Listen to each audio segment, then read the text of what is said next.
How about you sit down and then just raise your hand? And You sit down. Yeah. You raise your hand. turn. After this gentleman spoke, Take you your used to turn. be addressed the question. That's exactly the way it was But how about you listen to what I have to say? No, how about you wait your You turn? want to Take open a free seat, speech, sir. We'll be right? with you after this gentleman sits down You on want to first. open free speech, right? Let No. free speech. That I'm is here. allowing Take a everyone to turn. speak, not I'm just here. yourself. Take a seat, take this gentleman's question, then we'll go to you. Sounds like you'll be second. I think that's pretty cool. Exactly.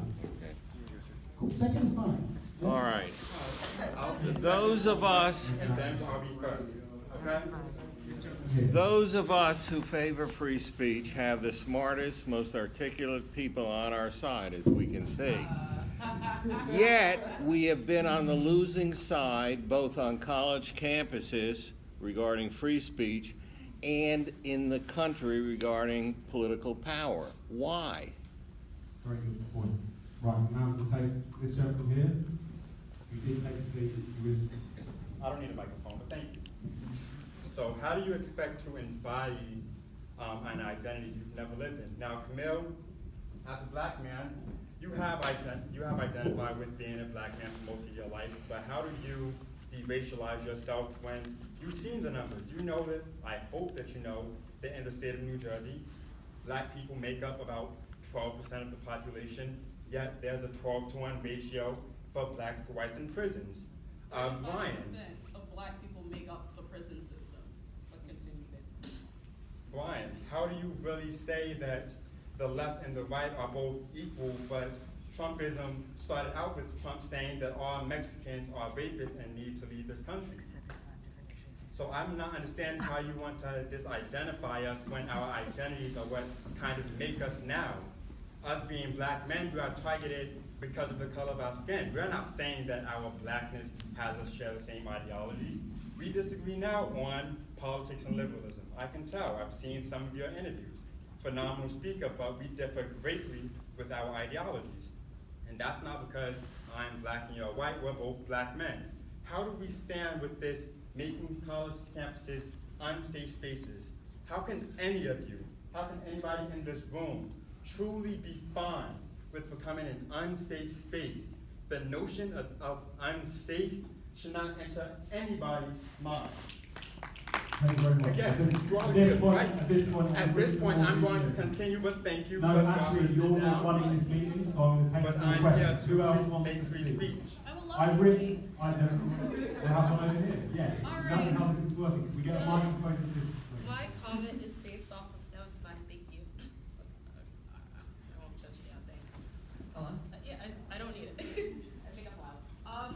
So you talked about like identity movement and, okay, so then like America is based off, like it's built off the backbone of slaves, correct? Like this country is the entire, like everyone has their own identity. The fact that we have Columbus Day is because other white people felt the need to have their own identity. The reason that people are so mad at alternative, like affirmative actions, because white people see, like, example, let's say the Kennedys, right? More white women benefit from affirmative action than black women, than any black people in this entire country. But a black child who has the same grade, GPA, SAT scores as another white child will then be looked at if he gets picked into a school and they'll say it's affirmative action. But no one says anything about the 60% of students that have a guaranteed spot to go to that school because their parents went there. It's like everyone has their own identity.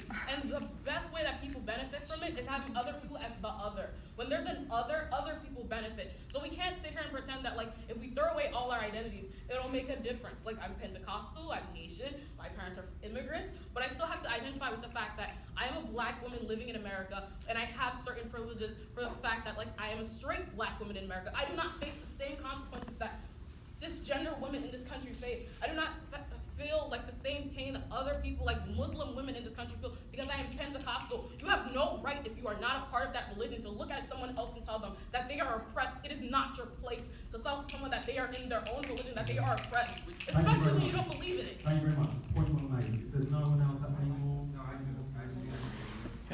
Got a hand back there. So let's bring, we've got quite, there's one there. Just one. Yes. Right. I guess my question is, how come you say it's not about intersectionality or about identity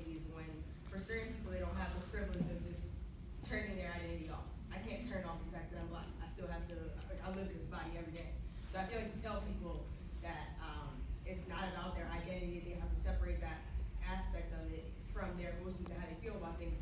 Almost is like telling someone to ignore their life experiences, because ultimately that's what they're experiencing every single day in that body, in that color of skin, in that gender, in that sexuality, hue.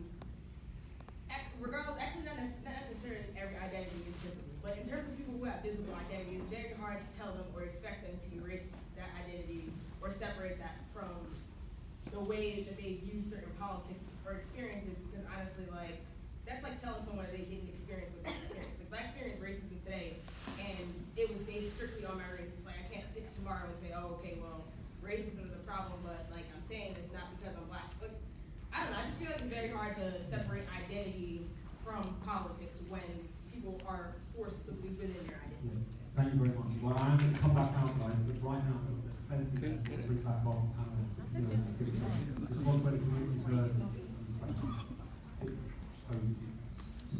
It's very challenging to have a conversation like this. There's a lot of threads that have been opened, and I'll try to be both succinct and sort of broadly responsive to the things that have been raised here. I think one of the fundamental challenges that we have in this country is that while we all agree on the value of free speech in a very metaphysical sense, we talk about it in the same high-sounding language. We don't mean the same thing when we talk about free speech. I don't know that most of us really have an appreciation for what speech protections are for, what they ought to be accomplishing. The notion that, for example, hate speech is not free speech is wrong. Hate speech is, in fact, protected speech. In fact, hate speech, legally speaking, is not a thing in the United States of America. It's not a category of thing. It is, in fact, incredibly difficult to get people to agree on what hate speech is. And I think this is an important distinction to make, because for so many years in this country, and I'm pointing to the 1960s in particular, speech protections were used by minority groups who were fighting for civil rights, and it was essential for them to be able to secure those rights in order to advocate. The reason why Martin Luther King, for example, wrote his letter from a Birmingham jail, is because he was imprisoned for effectively violating speech codes, handing out flyers in the wrong spot, all of these various things. I think this is something that we don't necessarily understand. Black Lives Matter. This is interesting. Let's give them a second. Has anyone disagreed with that? Has anyone disagreed with that principle? Have you ever gone someplace and had someone scream Black Lives Matter and had someone respond that that's not true? Yes, quite a few times. Yeah. They said that's not true? Yes. Well, guess what? None of those. Nobody here. None of those. Well, hold on a second. No. No one. Check this out. Check this out. Check this out. Can I finish? Yeah, like for real. My. I am with everyone trying to respect freedom of speech. There are some people here. This is an opportunity for us to really educate ourselves on what's going on in reality. And I'm going to let the panelists speak, but after the panelists speak, there is something that I need to say. Because when we talk about identity, we need to understand that this country was formed off of creating whiteness and separating blackness. So we can't separate. No. We cannot separate our identity. This isn't the. This is what's going to happen. Camille's going to finish his point. We're going to go down the panel. We're going to come then we're coming back out. We're going to come back. History. I look at the news to say my people are dying. I don't need statistics. Do facts matter? Do facts matter? Do facts matter? Hey, this is how this works. If people shout, no one. So we'll continue. Who controls the facts? It's the system. It's the institution. Don't tell me about facts. I don't need those facts to tell me that I'm in a state of oppression because of the state. And I don't need no Republican or no Democrat to help me for my freedom. Because if it was Hillary Clinton in office, mass amounts of incarceration will happen. It is capitalism. Why our people that's a whole nother topic. Now, how about this at this point? We let Camille finish his point, Can I respond? we go down the panel, and then we come back out. The more you shout, the less everyone in this room has an opportunity to make their point and to listen to everyone else. That's fine. It's not true. I like what you're saying. I like what he was saying if he put his hand up. He's good. Colonialism. That's what it is. Yeah. It's colonialism. It is the fact that you have one group of people control over another group of people. That's what it was. It has nothing to do with anything y'all saying up there. Because what I heard was this constant thing of let's focus on the reaction that happened. Thank you, sir. I agree with that. I'm done. Thank you. Good. I do think, you know, I wonder about the specific point that I've made that one might dispute, like with respect to the data on police shootings, for example.